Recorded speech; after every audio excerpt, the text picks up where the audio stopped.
sorry.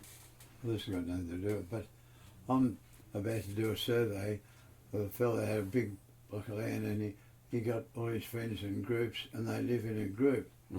Communes, sort of thing. Yes. And now he wants separate titles to them, so that the people, although they still live there, they got their own piece of turf. Very similar to... Yeah, that's what I'm thinking about. Yeah. That's how we do. I think that's how I'm going to do the community title. They have their own block, and then the land around it in between them is common. Yeah. So it's just like strata titling only. It's sort of, okay, this is the first tab, and this is from a tab or from a site called missingmarines.com. So it's mostly a US site, and it starts off with unknown people and whatever. But the comment about Snowy down the bottom, if I can just find it again, is in one of the notes section, and the comment is from John Lundstrom, the first team, and it's called the first team in the Guadalcanal campaign, page 206. Lundstrom continues, in quotes, a week later, some of Coastwatcher Snowy Rhoades' natives brought in Harting's effects from a wreck they had located about 10 miles from the field. It is not known what became of Haring. It is not known what became of Haring's remains. Do you know anything about that? No. Okay, so we'll leave that one out. Yeah. There's not much to comment about that one. Okay, so this is the Rhoades family thing. I showed you that last night. We don't need to look at that. Okay, so this one, this tab is from a site called warfarehistorynetwork.com, and it's under Coastwatchers in the Solomons, and about halfway down it says, on Guadalcanal itself, Coastwatchers McFarlane, Hay and Andresen had reported Japanese progress on the airfield at Lunga, and on Japanese ships taking reinforcements and supplies to Tulagi from their position 4,000 feet up on Gold Ridge. They watched the Marines land at Lunga Point and radioed in whatever information they could. Snowy Rhoades, a planter who had ridden with the Australian Light Horse Regiment in the deserts of the Middle East in World War I, and Schroeder, a frail old man who owned a trade store on Savo Island, who were in hiding on the western end of Guadalcanal, were cut off by Japanese soldiers who had retreated from Lunga in their direction. They began reporting on Japanese activities and movements in the vicinity. Sounds like something you could talk about a bit. Yeah. There's a few things in there. There's mentioned Vanikoro. I'll search for that. How do you spell it? V-A-N I-K-O-R-I, I think. No, nothing with V-A-N-I-K in it. Vanikoro. We had a woman there who stayed there and gave valuable service. Yeah? Yeah. But that quote itself, there's a bit in there that you could talk about, isn't there?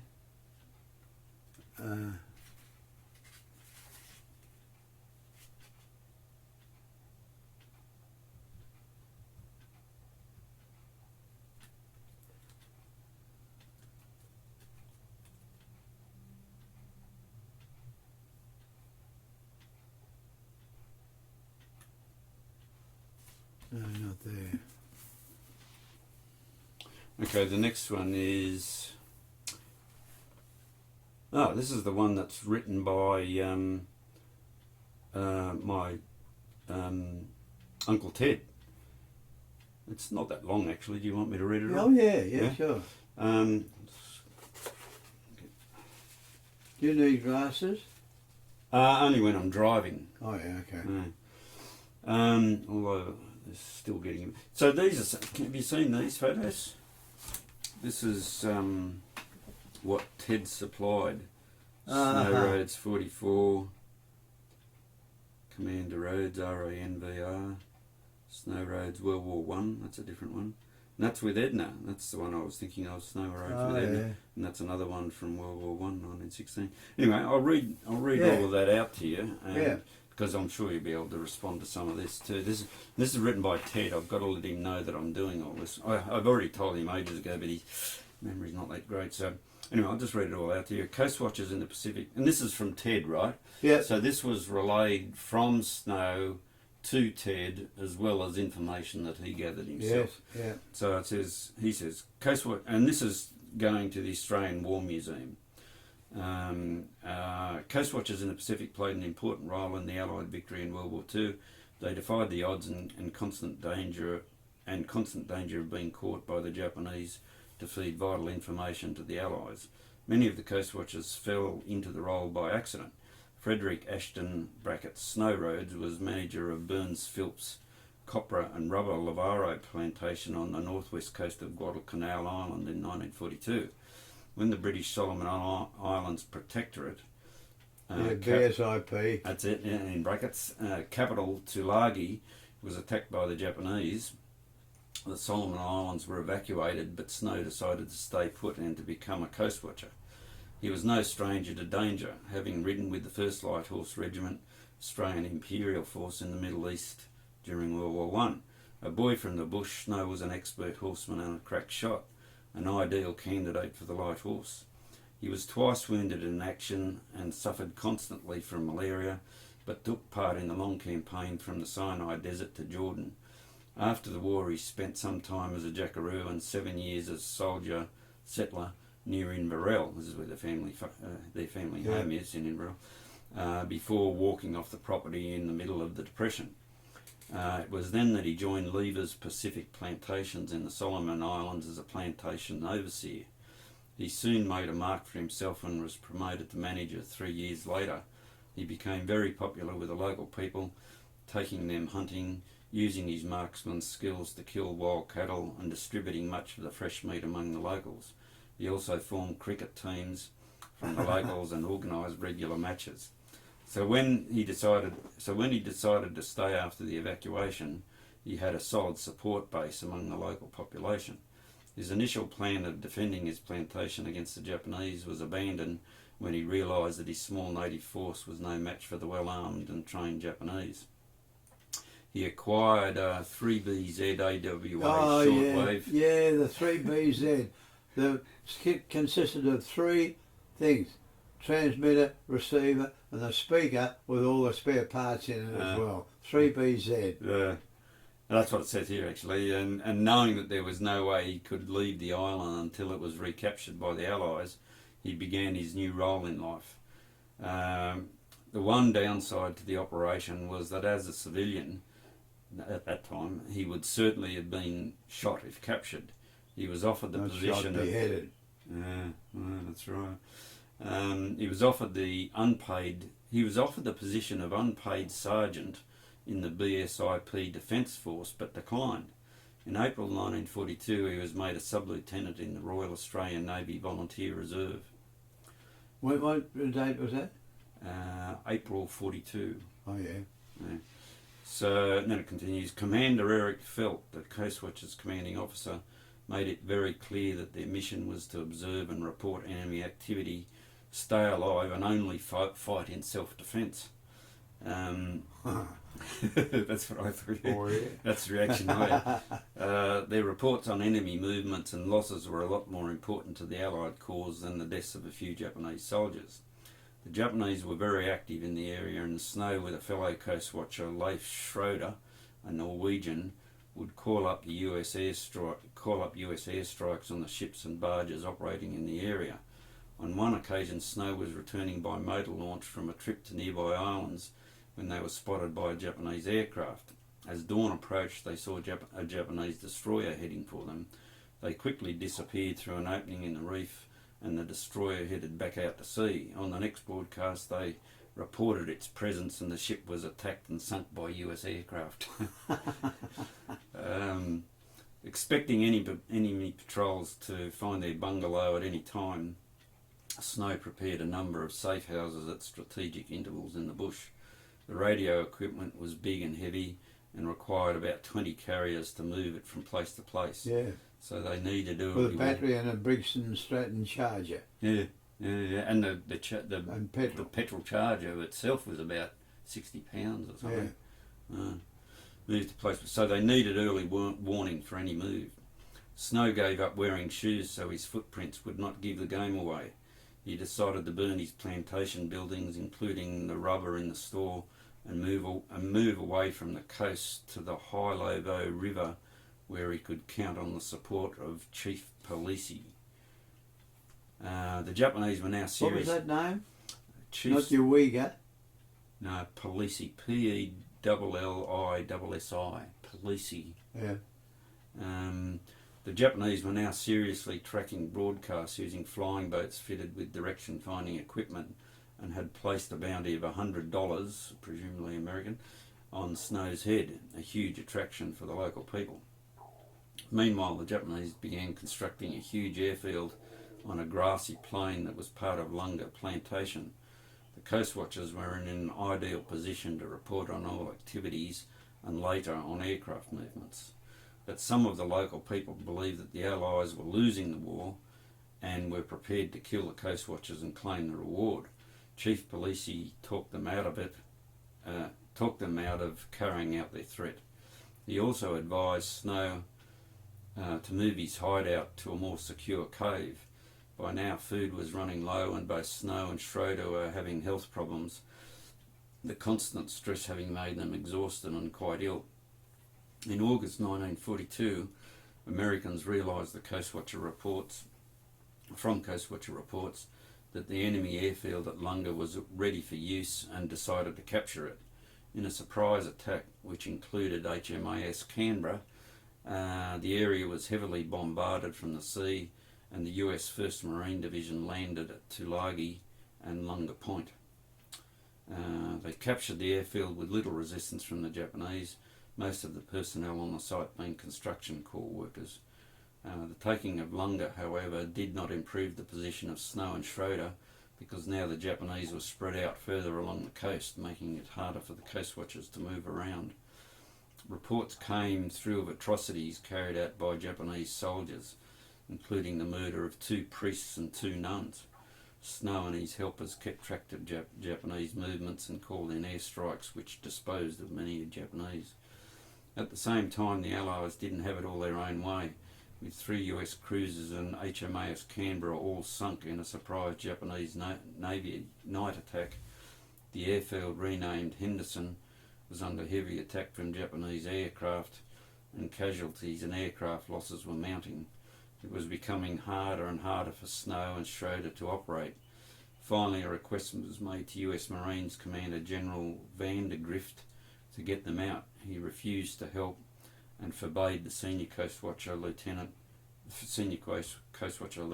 Commander Hugh Mackenzie from mounting a rescue mission. Mackenzie decided to disobey the order and sent Sub-Lieutenant Dick Horton and a crew in a borrowed government schooner, Ramada, to pick them up. They successfully ran the gauntlet of enemy shipping during the night and collected Snow, Schroeder, 13 missionaries and a shot-down airman, as well as Snow's radio equipment. After 8 months dodging the Japanese, Snow spent some time at the receiving end of a bombardment by Japanese heavy bombers, and then by the Japanese Navy that destroyed most of the marine aircraft on the ground at Henderson. The arrival of a US fleet of light cruisers, brackets 8-inch guns, and a destroyer under the command of Rear Admiral Daniel Callaghan brought relief to Henderson Field after they defeated a much larger force of Japanese Navy ships, including 2 Congo-class, brackets 14-inch guns, battleships. The gallant Callaghan was killed in this almost suicidal attack. Snow Rhoades then returned to Australia, where he had a month's leave and a month's sick leave, during which he married his longtime friend Edna Norman. He also learned he had been awarded the US Distinguished Service Cross, the highest decoration that could be conferred on a foreigner by US forces, for his services as Coast Watcher. But his role was not yet ended. He insisted on returning to Lunga in March 1943 and played an integral part in the successful capture of Rendover. Yes. His intimate knowledge of the area where he had been a plantation manager was invaluable in the operation. In the next few weeks, Snow was involved in many small actions while patrolling the Rendover perimeter or hunting down parties of escaping Japanese. For gallantry in action during the Rendover operation, Snow was awarded the US Silver Star. In 1946, Snow and Edna took up residence in Rabaul, where he became a plantation inspector for 3 years. Then in 1950 he was requested to return to the RAN with the rank of Lieutenant Commander to reorganise the Coastwatch organisation in New Guinea and the Solomon Islands, a position he held until 1954. 50 to 54. He returned to New Guinea as a senior produce inspector for the territory of Papua New Guinea. At the age of 60, while still working full-time, he commenced planting a cocoa plantation, and after retiring officially when he was 72, that's where I got the 72 from, ran the plantation until 1973 when he sold up and moved to the Sunshine Coast in Queensland.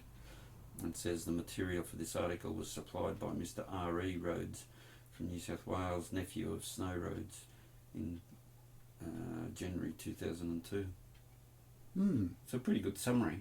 It's too brief for all the stuff that I want to do, but it's a nice, quick summary of the whole period. But my dates don't work out. In May of 42, right up until November 42, I was on active service doing convoy work. And then, when it was paid off, the manure, they sent me to Brisbane to MacArthur's headquarters where I did coding and cipher work. But I'm not sure of how long I was there. I sort of estimated 9 months. Maybe it was only 3 months or something.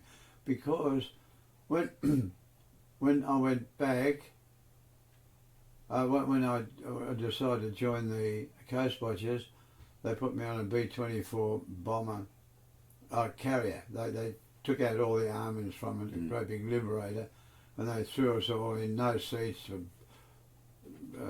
mail bags all over the place, and we went to Noumea and then caught another plane. I stayed there about a week at the big Navy base there, huge. The chow line was about a mile bloody long. And then I went up to Vila where we had a base with G2, that's the intelligence section of the army. And I stayed about 3 months there. Time's a bit vague, 3 months. And then I went on to Guadalcanal. I got a plane to Santa Cristobal Island, I think it was just north of Vila, and they couldn't get me on another plane. So they put me on a American transport with all soldiers. They'd come straight out from the States, and I was the only Australian on board. And instead of going, we went to Guadalcanal, but there was so much activity there, they decided to go on further to Russell Islands, which is on the west side of Guadalcanal. And we stayed there on board for about 2 weeks. No one knew where I was. And I had a wonderful time there because I used to dive off the troop ship. No one controlled me because I didn't have any commanding officer. And I just used to do anything I liked. So while we were at anchor there, I'd climb up, I'd get some coconut branches and things with coconuts and swim back with it, and I'd be hauled back on board, and really had a good time gambling each night on 5-card stud, 7-card stud crap, what I was pretty good at. And then we went back and I got offloaded at Guadalcanal. Now I thought this was just seemed to be a few months because I was still building roads and dozers and things everywhere. The activity around Henderson Field. But according to my reckoning, that must have been about 9 months after Henderson Field was taken. So we might have to do a little calendar of events and see if we can pin things down. I won't worry about that. We might do that a bit later on. It would be good to get because I'm really keen on getting the exact sequence right. But we might do that a bit later on this trip. Mostly I'm interested in just getting you the video and hearing you talking and getting your experiences and whatever. But as time goes on, I would like to make it, a bit, because I misunderstood before I knew any of this stuff. I thought it went on basically from the time the Japanese attacked Pearl Harbor almost to the end of the year, but it's actually a relatively short period of time for 2002 and a bit of 2003. I thought it was a lot longer than that for some reason. Yeah, December 41 was when we bombed in Singapore. Right. Now, then they had to come down through Indonesia and through Papua New Guinea, right down through Madang, and then onto Rabaul, and then down through the Solomons. So, that wouldn't be overnight. That'd be quite a while. What I'll do is I'll get once we do some of this audio-visual stuff, I'll start producing a document that has the dates and the things in it, and we can start plugging things in. Yeah. Because it might have been 6 months. No, that would be about 3 months. I was with a girlfriend. Gee, that was a wonderful thing. Anyway, then I got a message I decoded and said, "You are going to Guadalcanal. You'll be leaving in 2 days' time, and then going on further." And I was telling my mate there, I said, "Oh, geez, this is the thing for me." She was looking after me and giving me all sorts of French wine, and she had a husband, but he didn't show he was gone somewhere. And I had a wonderful time. I didn't want the war to end, and I was going to be happily there forever after, or for the whole war. And then to get this thing to go to Guadalcanal, then, oh, Jesus. Because I thought I'd either go back to Australia, which would be fantastic, or I'd stay there. And I said, "Look at this," and everyone's laughing their heads off because it was a bodgy one. They'd done it, and it wasn't real. It was we used to get all our plans. Oh, they'd set it up. Yeah, they'd set it up for me, and I'm wandering around. They'd laugh their heads off. A week later, it happened, and I did. They sent me to Guadalcanal. It wasn't so much of a joke then. Yeah, so I don't know how we could.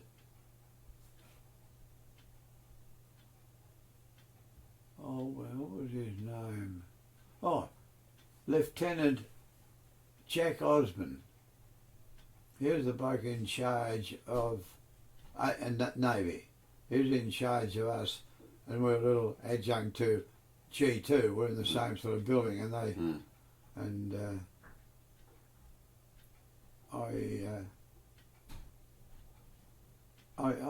was all right. There were about 3 or 4 of us there, and Locke was there too. But Locke, I don't know what happened. I left him behind and went to Guadalcanal, and then he came up later. But mostly that's the blonde guy in the photo. Yeah. He was mostly in base camps and things. But maybe if we put up Jack Osborne, because he got the Legion of Merit for work done in processing all the stuff that we gathered from up north for G2, which was a controlling, they controlled the whole of that Pacific area. So that, if I think I might have spent 3 months, 6 months there. And if we got on to Jack Osborne, Legion of Merit, find out when he got it for being there and processing all the stuff. Well, we can plug all those dates in. We can start with the obvious ones like the date bombing Pearl Harbor, Singapore, We can start putting all the dates in, and as as we get them refined, that'll probably clear up your sequence of events, and we can put things in the right place.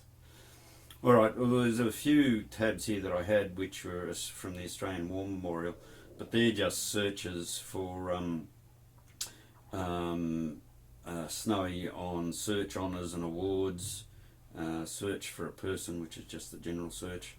Should move that to the first position, and then search for First World War embarkation rolls, because he was on there because of the Light Horse. The next one after that is an interesting one. This is called battleforaustralia.org, and it's in a Coastwatcher subdirectory. And this is just a single quote, so you can just tell me whether this rings a bell to you or whether you want to comment on this later.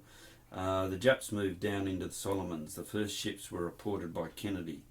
American naval forces attacked them, developing into the Battle of the Coral Sea. In spite of their losses, in brackets the Japanese, occupied Tulagi and soon after commenced constructing an airfield on Guadalcanal.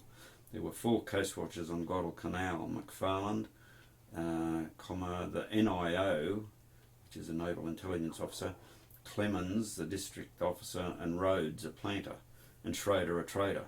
There were also a few miners who assisted. These kept watch on Japanese developments, sending natives right into the camp and reporting progress the Japs were making. Now that's, I'm just looking at the date. You can't see where there's a date on that one. But that's sort of, is that just before your time or just after, when they're building the, yeah,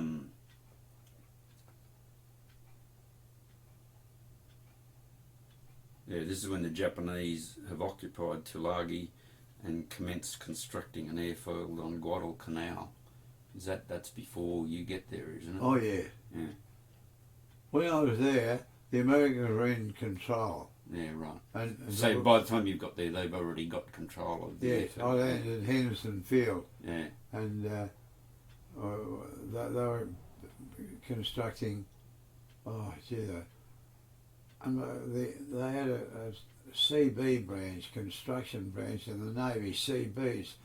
And they had the number of bulldozers and equipment was just, the Americans had just so much there.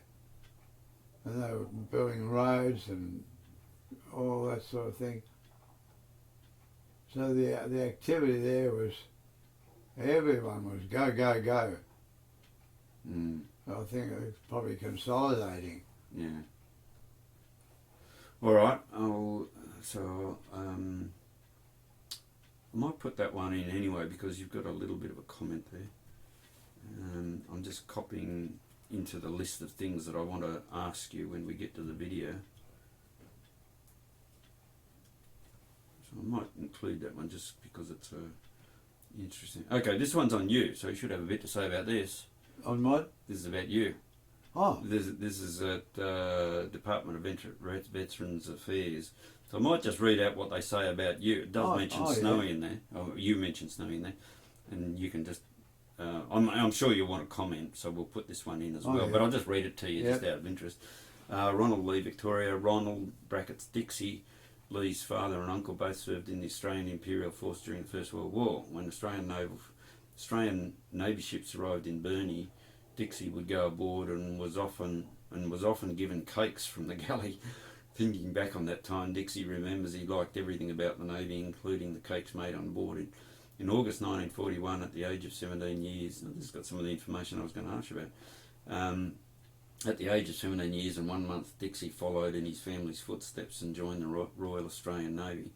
Dixie served on HMAS Manura for 1 year, during which time the Manura was involved in protecting convoys going into Rangoon with service personnel to help the Burmese people. The Manura was in Singapore Harbour on 7th December 41 when Japanese forces bombed the naval establishment. Dixie remembers passing the HMS Prince of Wales, he told me about this, Prince of Wales and HMS Repulse, which was sunk a few days later. He also recalls being in Sydney Harbour when Japanese submarines attacked ships in the harbour. Dixie also served on HMAS Morton as a coder before becoming a coast watcher, joining the Allied Intelligence Bureau That in 1943. The Morton was the naval depot there, and that's when I was with MacArthur. Right. Okay. Yeah. Okay, so that's... Yeah, it doesn't, the dates aren't too clear there, even though it's sometime before 43. Anyway, Coast Watcher joining the Allied Intelligence Bureau.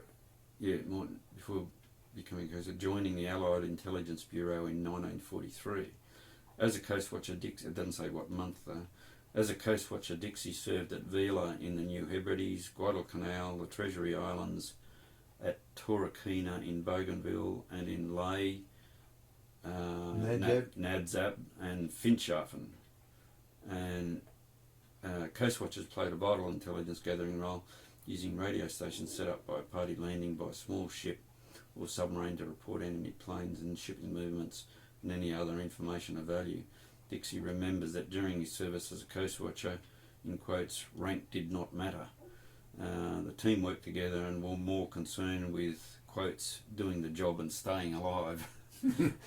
Dixie greatly admired one member of his team in particular, Lieutenant Snowy, in quotes, Rhoades, a former First World War officer.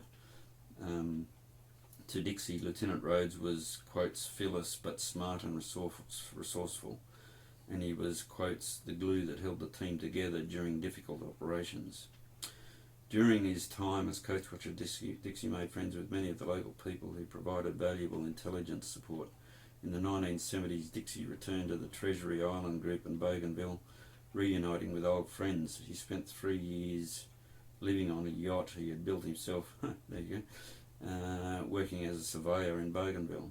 Dixie took his discharge from the RAN in 1946 and went on to a career as a licensed land surveyor. Dixie's family include 10 children. Jesus, 10. Oh yes, including Eve and the footballer and everybody. 17 grandchildren. This was back then, so I don't know if it's updated. It needs updating probably. 17 grandchildren and 7 great-grandchildren. And his hobbies include yachting, chess and amateur radio. Huh. So that sounds like they got a lot of their information directly from you. Yes. Yeah. Yes. So, I mean, some of that stuff you've told me about already, and some of it, the dates don't help. I'll be coming home a radio operator because of the old 3BZ. Yeah. And I'd get out. I used to teach Morse code at Williams Air Base down here at Laverton, and they had a radio group there, and I was the one that taught them Morse. Gee, I was good at it. I'd have them, they'd come in, and when they left, they'd be sending me a message. Because I told them, because it's a very easy thing, instead of saying da did with the whole alphabet, I gave them dits and dit. And of course that's the easiest one and the smallest, so it'd be E. Because that's the most common letter. And then 2, dit was I. 2 I. And 3, then I told them SOS, of course, everyone knows that's did da did. So we got the S out of the way. 4 dots is an H, and 5 dots is the figure 5. So I used to send them messages like she, did. And then I told them, and then I got onto the das. Well, one da was T, of course, 2 das was M, and O, we already know that did da, so and da, 4 das, which is not used anywhere, but Europeans use it for CH, and da is 0. So I was sending them little shit, or this, or little that, and they were writing these down, and they were, did it, da, and they were writing, and they were so pleased. By the end of the evening, they were receiving Morse code and writing it out, simply because I started them off that way. Yeah. Very clever way of teaching people. Yeah, I Well, it's logical, you know. Yeah, Common I sense. thought it was, and then of course you go on to different things like da da, and you get then you introduce them, and yeah. So. But once you've got some structure you can build on, you can extend it. I was an examiner Mm. then, and I used to issue licenses. I'd take them. They'd send me the papers, and I'd take them for thing, and I pushed them through. I didn't worry much about exams because the idea was to keep the number of amateur radios up, and some of them were pretty piss poor at Well, so the amateur radios, but that's voice, isn't it? You're not doing. I know, did it, da da da, did it. So that was all Morse code stuff, was it? I don't know, both. Oh, right. Of course, CW and talk. Yeah, right, okay. And so I used to use both in the code switches, and the coders would talk to each other. We'd send a message to some, you know, like 20 bombers are heading so and so, and they're going to stay there on different things. And then we'd put in X, X, X. That was the finish. Then we'd say, hey, I've been fishing and I had this grenade, oh, we got a lot of fish, and we got, you know, like a letter. So the bloke at the other end of decoding, oh, gee, Dick's having a good time. And I was thinking, because that didn't come to light. That was only between us, which no one knew about. Well, what I'll do with this, see, some of these tabs don't have much on them, but that one, for example, there's a few different bits. So what I'll do is Oh, I found you mentioned Snowy. On here? Yeah. Yeah, you did. Yeah. Yeah, you did. Yeah, you said Dixie greatly admired one of his team in particular, Lieutenant Snowy Rhoades, a First World War officer. To Dixie, Lieutenant Rhoades was fearless but smart and resourceful, and he was the glue that held the team together during difficult operations. So you've given him a good rap there. Yeah. And but there's a few points in there. What I'll do is for each tab, like that one's got a few points, so I'll write down a few points. So when we're doing the video, I can prompt you. Yeah. I feel very sad. Yeah, I know. When I think of Snow and all the things we went through. I think Snowy saw in me himself as a youngster, because I was sort of fearless in a way that I didn't really give a stuff that the enemy were on another island. It never affected me. No, I didn't worry were they coming in. I just knew I could handle myself, and I think Snowy saw that in me. I mean, even from, you know, when I first talked to you a couple of years ago, you know, we spent a lot of time talking on the phone about things. I mean, and this is just amateur psychoanalysis, but I think because he didn't have his own kids, I think he probably thought of like you as a son, basically. Yes, I think so. I think so. Whenever I'd beat him at chess all the time, he never you would never have liked that. He never got cross with me. Oh, really? Oh, that's interesting. But he at one stage though, we had a lot of natives working for us, and they were at the back and they were singing hymns, Seventh-day Adventist, and they got on his nerves. And he lost this game. The other day, I went out there and he's knocking them out and so, shut up!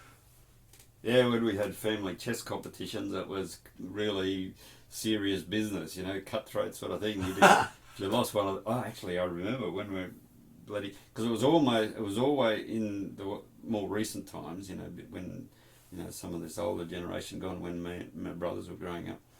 After a little while, we were the ones that were winning, you know, and people like my uncles couldn't keep up anymore and whatever, or they just pretended they, you know, couldn't keep up, whatever.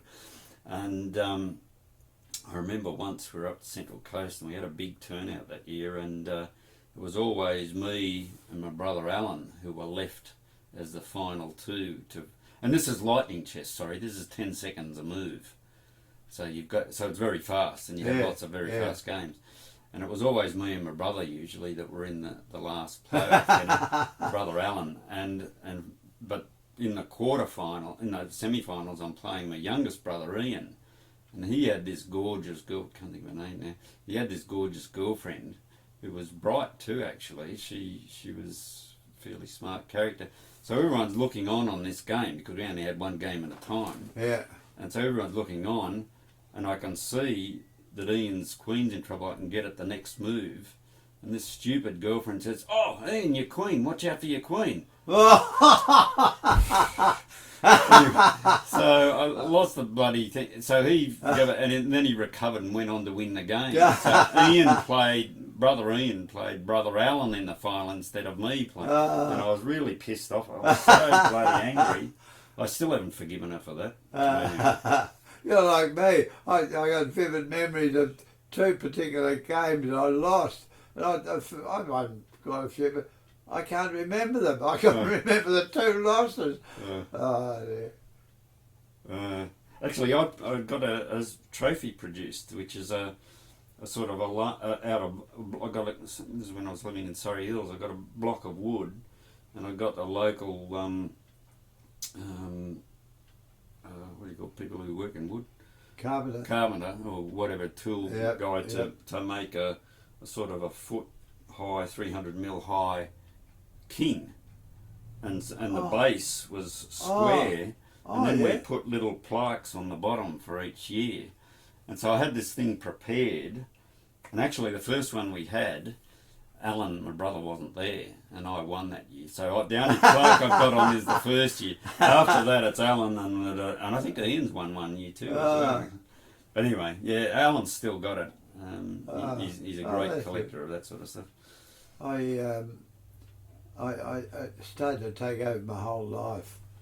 I'd go out with my mate down and we'd play games, and we'd always write them down. Yeah. Whether we were good or bad, and then we'd go home and analyse them. And I got to the stage I couldn't sleep properly. Then as I mentioned before, I'm playing people around the world, and I'm playing these competitions, and I had dozens of Nijinsky, who was it? One of the lots of Russian games, and I had end games, middle games, opening, and I had all these textbooks, and I used to study them, and really there was getting to the stage where it was sort of taking over my life, and I had to give it away. I gave it away, but I still love the game, and when you get down to it though, it's just a game, you know. But it's not just a game in the sense that football was just a game. No, but it's beautiful. Yeah. Beautiful. So I still play. I was never. The thing about lightning chess, when you've got 10 seconds to move, it evens up everybody, you know. Yeah. Because you got to think. You just got to, because if you get to your 10-second limit, you haven't moved, you lose your move. Yeah. So that's a big disadvantage. Yeah, you got a clock. So you got it. Well, everyone's counting. They're going 10, 9, 8, 7. You know? So there's a lot of pressure on in that, and that evens up because when we were growing up, and you know when I was 11 and Alan was 8, we'd have a year-long competition of chess and all sorts of other games, card games and everything, and I could afford to be crazy and do stuff all through the year because I knew when I put my mind to it at the end, I could win all the end games and take out the yearly championship. Yeah. But then he got better than me, and I think he's probably a bit smarter than me anyway. And now I've damaged him so much that when we were kids, that I would let him get way out in front, and then I would demolish him at the end and win by one game. He's got so bitter and twisted about it that he never lets me win anything now. But he is a good fighter. Anyway, this next tab, this is a very short one, and this is from a book company actually, and they're just quoting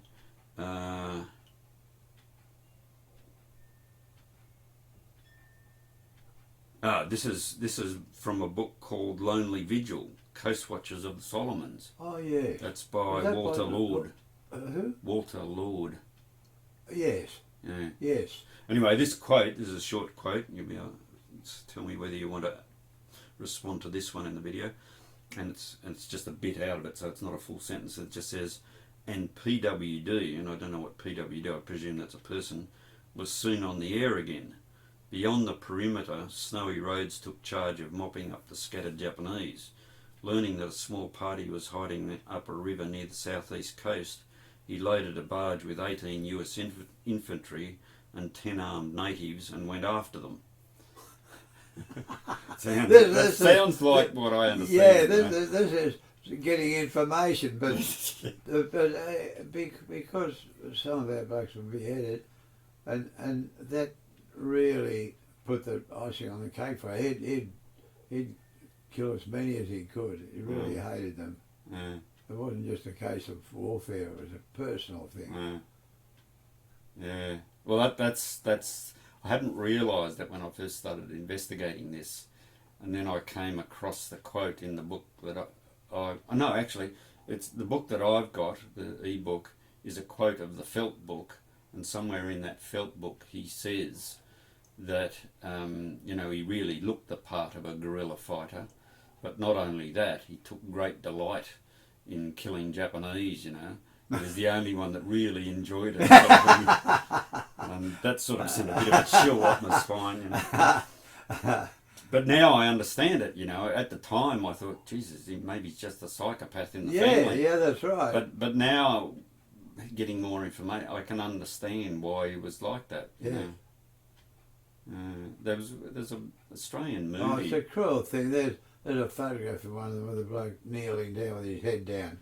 Oh, Mem told me to remind you that we had a bloke called Phil June, Jeune, and he was a bit strange, but he was in a party, and the natives gave them away, I think, and they came in, a Japanese patrol, and I think he might have been on the ground shot, I'm not sure, but he was on the ground, and the Japanese captain came along with a sword, ready to chop his head off, and he grabbed the blade coming down and twisted around, got the bloke down, gouged his eyes out, and ran away, and got away. Jesus. And no one else but Phil June would do it. He was a loose cannon. And in Brisbane, they had a place, they used to play Davis Cup, I think, at Melford.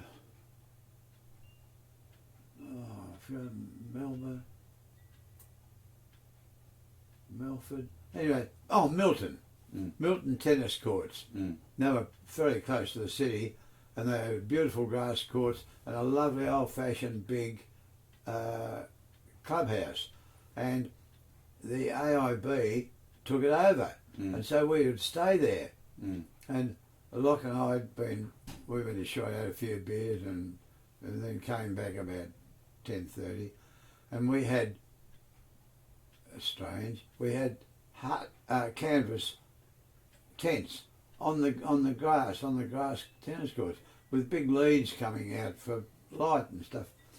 And we went in and we had freedom. They had lots of things. We could carve off ham, and they really looked after us. And we were there having a sandwich, and Phil June came in.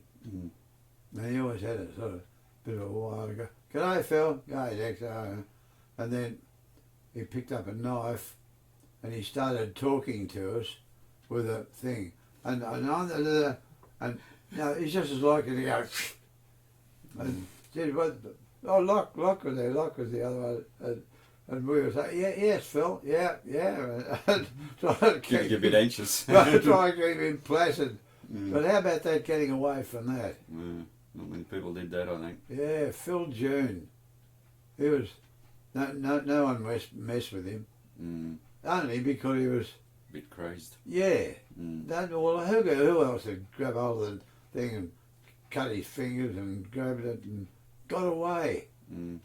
There was an Australian telemovie on decades ago, and the big impact that had on me, it was about Australian soldiers as you know, during the Second World War, and you know, in the Japanese area, not in Europe, and there was a bit of fighting at the beginning, but then they got captured, and then there was an extended process about the Japanese deciding what they were going to do with them. And eventually, and there was a Japanese who was sort of, I think he'd been trained in the West somewhere or something, and he understood Westerners a lot better, and he was the liaison and interpreter. Yeah. And he was telling, you know, he had to relay messages and whatever. And eventually the Japanese command decided that they were going to execute them by beheading. And this guy had to go and give them the message.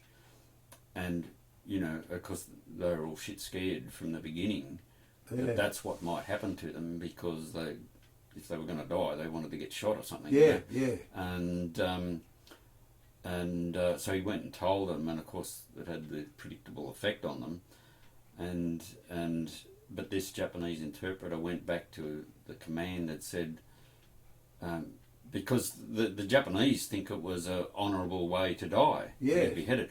So this guy goes back to the command and tries to get the message through to them about how, not terrified, but how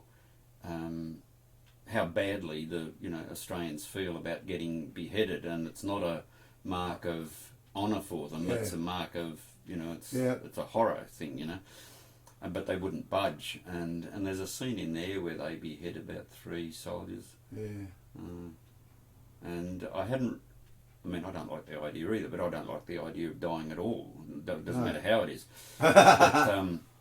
But I suppose I do think about those last few seconds, because if you get beheaded, your brain is still working for a little bit longer, and your eyes might be open. But then again, if you get shot too, if you get shot in the chest but not in the heart, but you're bleeding out, you've got some seconds, if not minutes, before you're gone. So dying is not a good way to go however you do it, unless you get a bullet in the back of the head that you're not expecting. Then that's like a heart attack. I think during the French Revolution they used to say to the bloke, "Look, I think I can get you out from the guillotine." So when we give a signal just before it comes down, you can start running away. And with that embedded, they reckon the thing had come down, their head would roll off, and the body had run away. Yeah, I don't know about that. I don't think it works with mammals. It certainly works with reptiles and chooks and birds and stuff.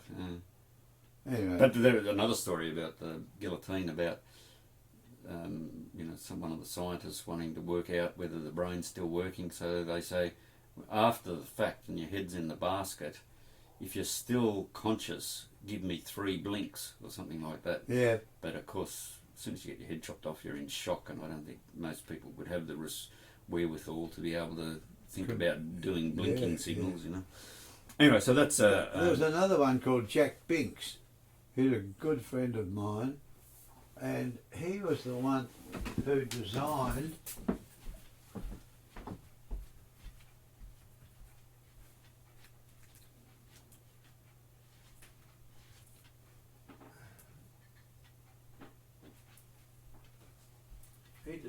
this.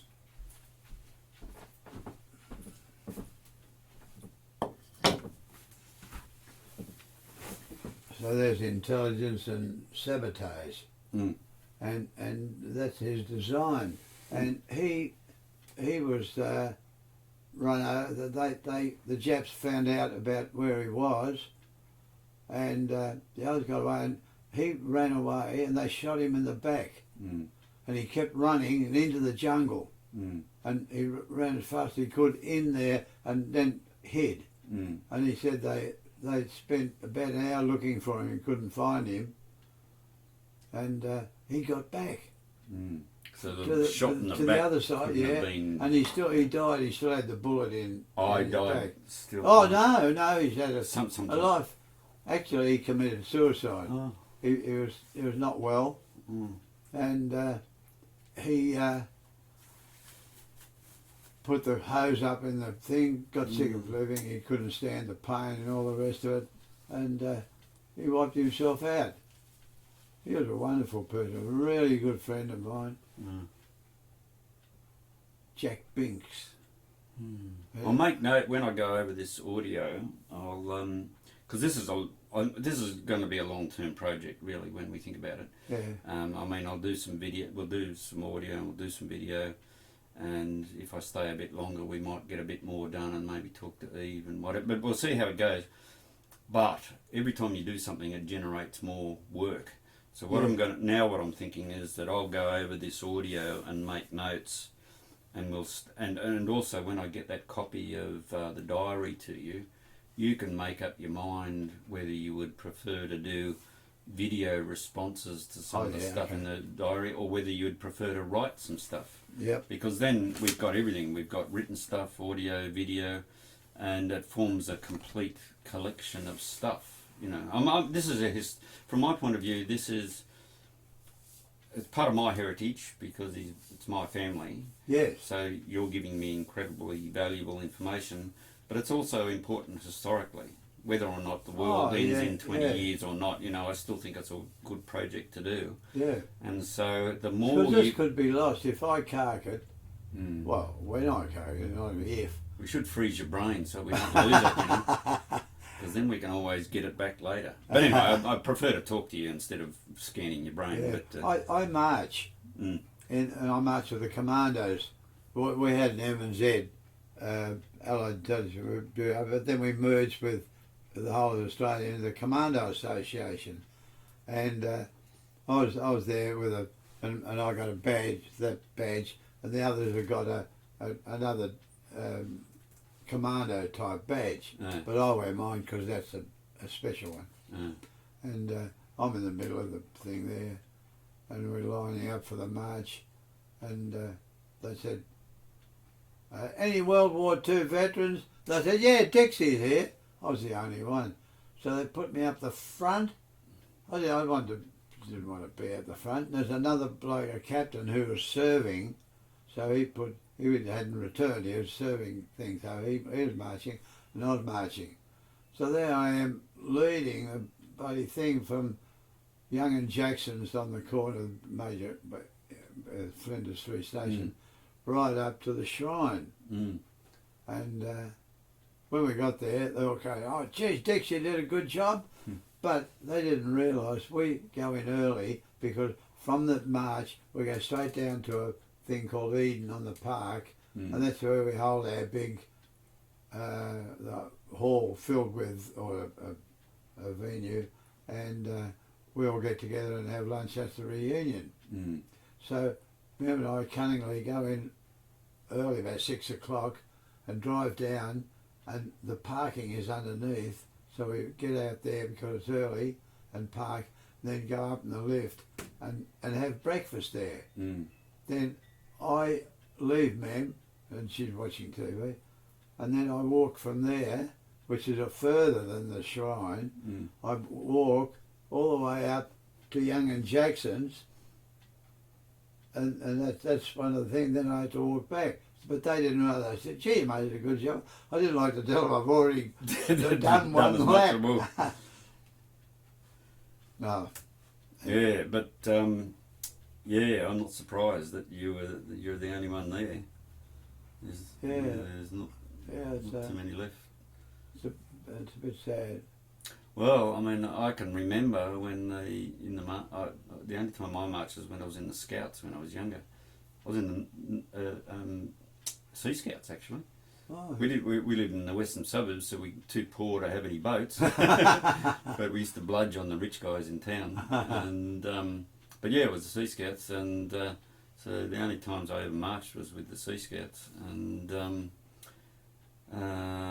getting up early, dawn service, all that sort of junk. But hey, we better have some lunch. Yeah, I was just going to say we're almost finished with the tabs. Oh yeah, all right. Can we finish that and then have something? Well, I'll have something to eat, and then I can get my thinking organised and get this in order. Yeah, and then we'll do get some on video or something. There's a few asides with my brain starting to be activated. Yeah. That's why I thought of Phil June and... Yeah, just mention any of those things. You know, that's why we're doing it on the audio, because that might not come up in the video, but at least I've got a copy. Is the audio on now? Yeah, it's still going. Oh, you've got all my stuff Yeah. I'm talking... Oh, yeah. Yeah, Good.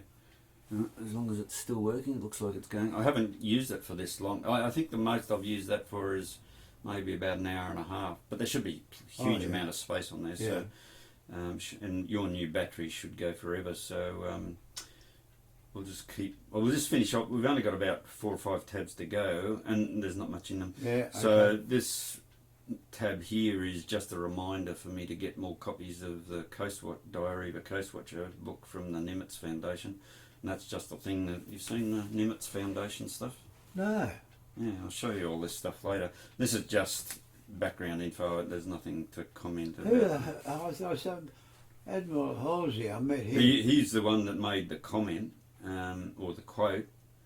Oh yeah. Which I haven't got in front of me, but it's along the lines of the Coast Watchers saved Guadalcanal and Guadalcanal saved the Pacific in World War II. Yeah, Bull Halsey. Admiral Bull Halsey. Yeah, I met him. Have you? Yeah, I met him and shook hands with him. Oh, really? Yeah. Amazing. Look at all those bloody American flags in the bloody ground. Jesus, so many people died over the years. When I went to Port Moresby, when I went with this caper, there's just hectares of crosses, just in all directions. And I just wandered over a few of them, and they're all, 21, 24. No, that's what gets me. There's that song, what's the guy's name now? I can't think of the guy's name. But it's something, I think the title of the song, He Was Only 19. It's about the First World War.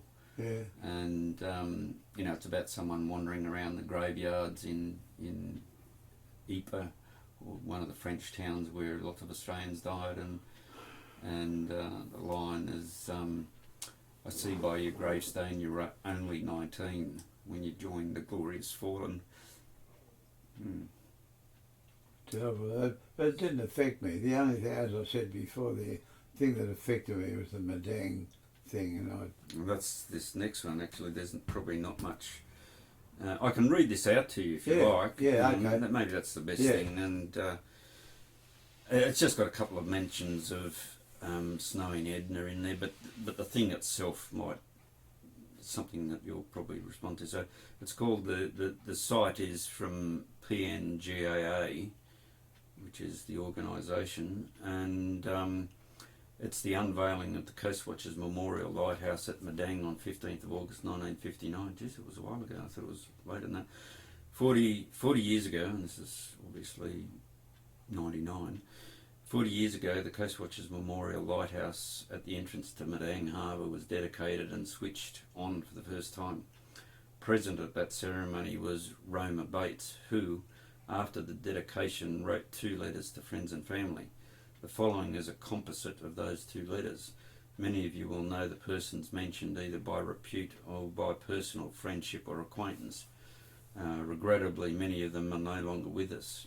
However, for those una voce readers, that's one voice in Italian, I suppose, or Latin or something, readers who may be interested, Elma, quotes, was the widow of Percy Good, who was executed by the Japanese at Kessa Plantation following an indiscreet Australian news broadcast which mentioned a Japanese convoy that had been sighted off Corolla Haven near Kessa several days earlier. The event caused the military authorities to formally appoint all existing and future civilian coast watchers to naval rank. Edna, in quotes, was the wife of F. Ashton, Snowy Rhoades, brackets DSC US Silver Star, of Guadalcanal fame. Eric Felt, OBE, was commander of the Coast Watchers in New Guinea, Papua and the Solomon Islands from 1939 to 1945. That's where I've got the dates. So the operation did actually start at the beginning of the war. It's just that Snowy was only involved in 42 and 43. That's where I got confused, I think. He was the author of The Coast Watchers, brackets republished by Penguin Books Australia Limited, a Coast Watcher on 1991. Walter Brooksbank was assistant to the Director of Naval Intelligence and based in Melbourne. G.W.L. Townsend, OBE, was the first head of ANGAU, A-N-G-A-U. Yep. Alan Roberts, MC, a Coast Watcher on New Britain, became the Director of District Services and Native Affairs shortly after the war. Goldpack, brackets MBE, Paramount Lulau, response for the rescue of many Australian soldiers and had been tortured by the Japanese. Yawita, brackets... Yawiga? Yeah, they say they've got Yawita, brackets Yawaka, I don't know. Was that New Britain? No. Loyal Natives, brackets Medal, Sergeant New Guinea Police, Yes. accompanied Coast Watcher patrols in New Britain and Bougainville. Yes. Yeah. He was the right hand of Malcolm Wright, and when Malcolm Wright wrote his book, I went to the ceremony before I met Robin, long before, and Yawiga came down, and he was there. Oh, well, So- that's so a note I can sergeant. make about that one that you can talk about. Yeah. So, yeah, you were accompanied by New Britain Bougainville. Roma Bates, a long-time member of the association, dash Patricia, Hillary and David are her children, is the widow of C.D. Bates, MC, a Coast Watcher of New Britain, who at the time of his death in 1954 was the District Commissioner in Madang. Madang will never again have a weekend as one, and this is the actual letter, that's the composite of the two letters. Madang will never again have a weekend as wonderful as the one just passed, a weekend of pomp and solemn ceremony, of homage and remembrance to those who are no longer with us, of joyous reunion and festivity. The atmosphere was overwhelming, and one was caught up in it and swept along with the tide. For months and months we have watched the progress of this lighthouse with great interest, admiring its graceful white line, which gives the impression of swirling upwards to the light itself. And on Saturday we saw the culmination in the impressive unveiling ceremony, which commenced at 5 p.m. Every effort has been made by the Navy and Air Force to bring Coast Watchers, widows and relatives from every part of Australia and New Guinea to be present at this ceremony. Never again in the history of New Guinea will there be so many of them gathered together. It was the book, brackets, quotes, the Coast Watchers, come to life with a few sad omissions. From Thursday on, planes arrived bringing interested spectators as well as the above, and everywhere in Madang one could see friends reminiscing and discussing old friends and their whereabouts. Edna Rhoades arrived Friday, Ashton already being there for the occasion. Late afternoon, brackets Friday, there was a reception aboard HMAS Swan, quotes in Swan for some reason, in brackets, in port for the occasion, for Coast Watchers and friends. Most of them I hadn't seen for 13 years or more, and although they all knew me, I was hard put to recognise the slim young men I remember them as in the older and greyer edition before me. All the big brass of Allied Intelligence Bureau were there. There also, and dear old Commander Brooksbank seemed to be as delighted to see me as I was to see him. It was a very happy evening indeed. When we got home, Roy and Elizabeth, brackets Sowerby, and their guest Alan Roberts came over to spend the evening with us, and Ashton and Alan regaled us with some stories of their coast watching activities. I haven't made a note about that, Ashton there. A wonderful time was had by all. We staggered to bed in the early AM Saturday. Elmer Good arrived, brackets direct from Kessa. The Governor-General had lent his plane for the RAAF to fly widows and relatives from all over Madang to the ceremony. On the way home we called into the hotel to check on the arrangements for the ceremony, and it was there that we met again more Coast Watchers who had arrived in the meantime. I wish I could convey to you the excitement and feeling in the air.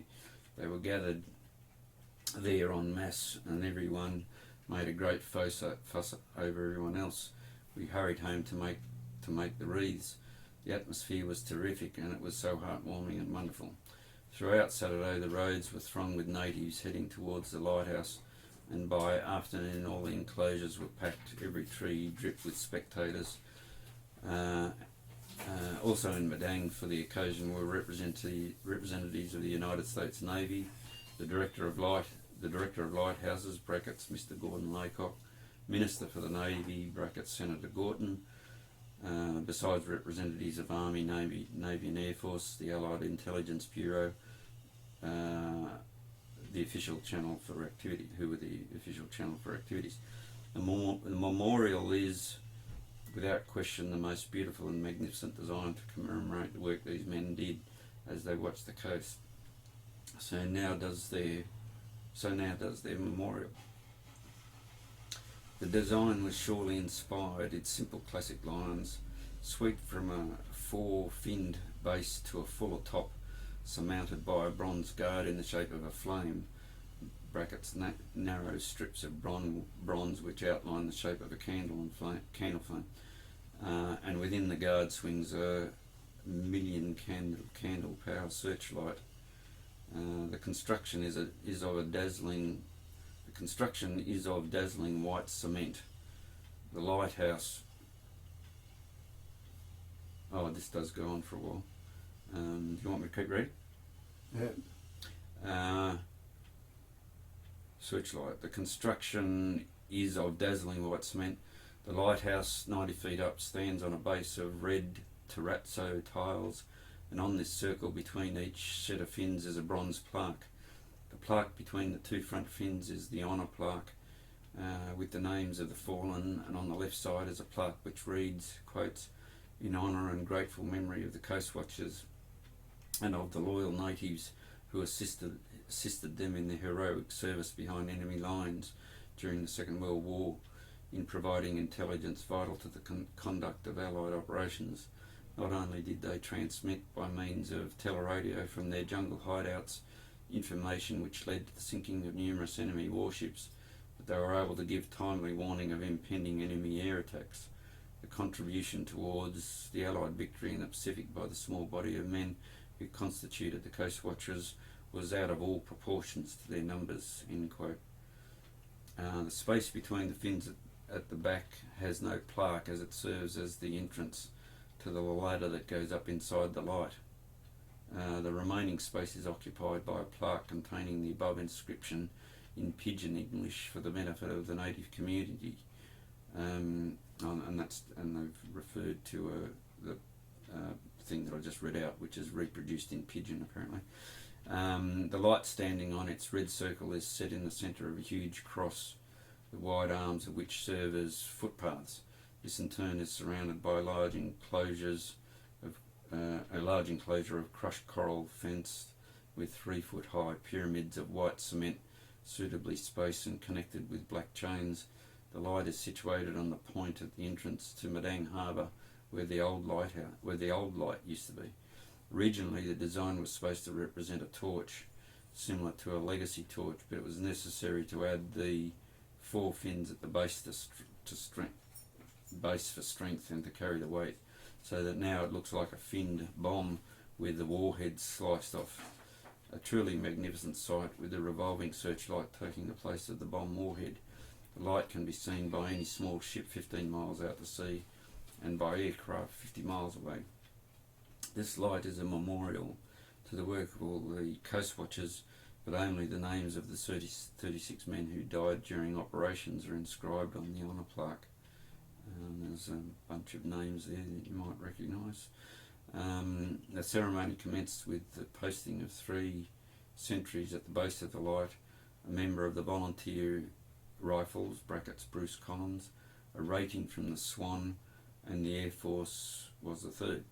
This was followed by guards of honour of European and native naval ratings, New Guinea Volunteer Rifles, and Royal Papua and New Guinea Constabulary taking up positions.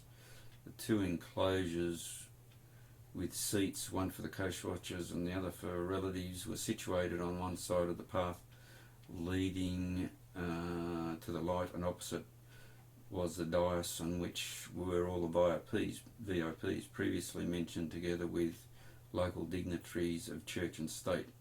Elmer Good and Edna Rhoades was staying with me, and we took our seats in good time. It was touching to see the warm welcome and comradeship extended to the native coast watchers by their European counterparts as they arrived and one by one take up their places in the enclosure.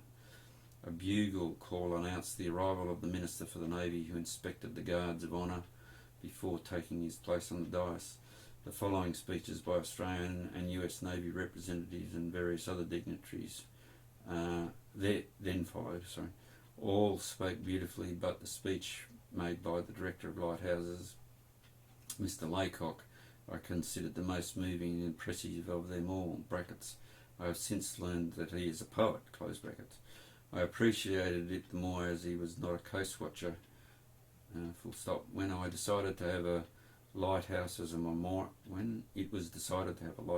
memorial, the committee of Commander Brooksbank went to interview him about it, and so caught up with the enthusiasm for such a wonderful idea was he that he also went on the committee, and after reading about the coast watchers and their brave work, wrote a poem about them, the last line of which is one of the plaques. Quotes, they watched, they warned.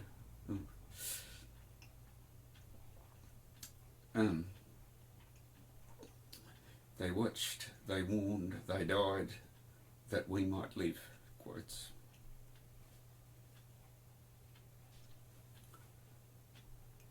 I would very much like a copy of this speech to keep. Eric Felt was also visibly very moved and spoke briefly and unveiled the honour plaque. After the unveiling, wreaths were laid by VIPs, followed by private ones, brackets, Elmer, Edna and David, who was wearing his father's medals, and I placed wreaths too. By this time it was dusk, and therefore when the switch was thrown by the Minister for the Navy for the first time, the memorial showed to best advantage.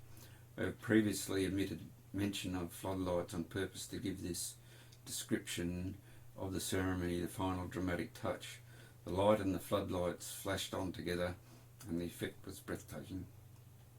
We all had lumps in our throats. The floodlights are a permanent feature. They illuminate for half a minute every 3 minutes, and are so placed that although the column is brightly lit, there are two shadows which cut across it from left base to right top. This greatly enhances the overall effect, and it seems to make the column look even taller. This was the official end of the solemn and beautiful ceremony.